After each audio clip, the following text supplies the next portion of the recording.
buenas tardes. Bienvenidos a su tutorial de cómo sobrevivir a un campamento si no tienes ni la más leve idea de cómo prender un fuego.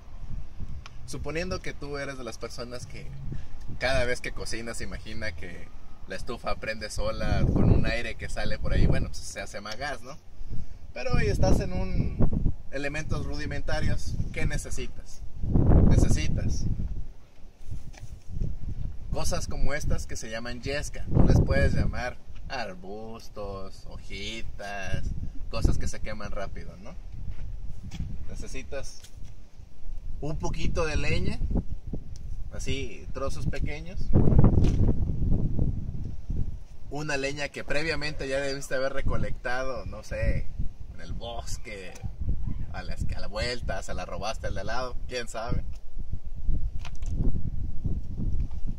Obviamente un encendedor que te puedes encontrar en casi cualquier lado ya en estas épocas urbanas. Y un cheto, el otro es para mí. Iniciamos. Agarramos la yesca.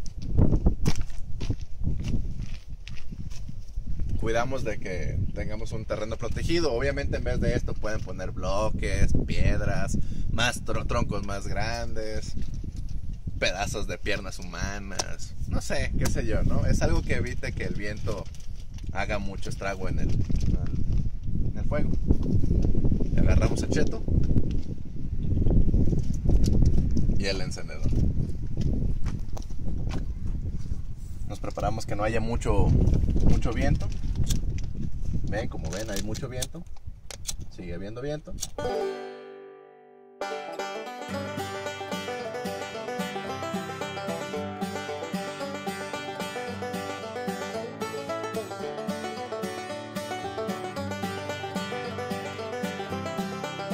No, hay demasiado viento, compadre.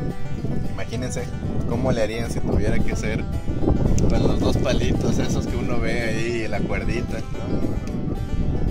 Claro, podemos esperar a que haya menos viento y prenderlo, pero pues como estamos en plena hambre, así de que dicen, no, ya si no comemos en los siguientes 2 minutos el jabalí que acabamos de cazar, pues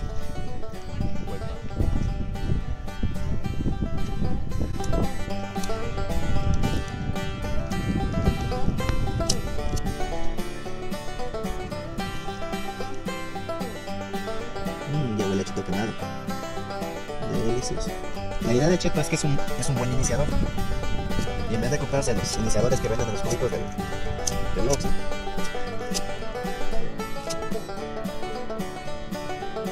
si agarras uno de estos, inmediatamente lo pones aquí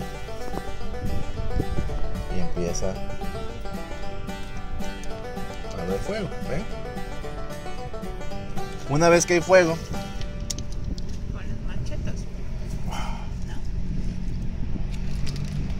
prendes.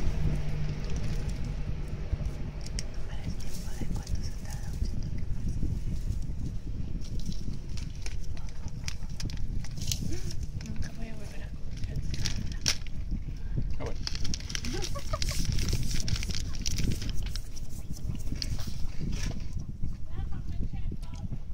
Y nada más.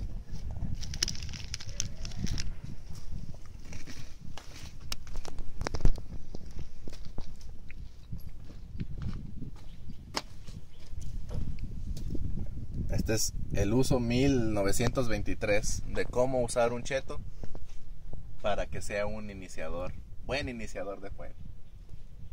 Suerte con su jabalí o su discada o lo que sea que hagan. Saludos, hasta la próxima.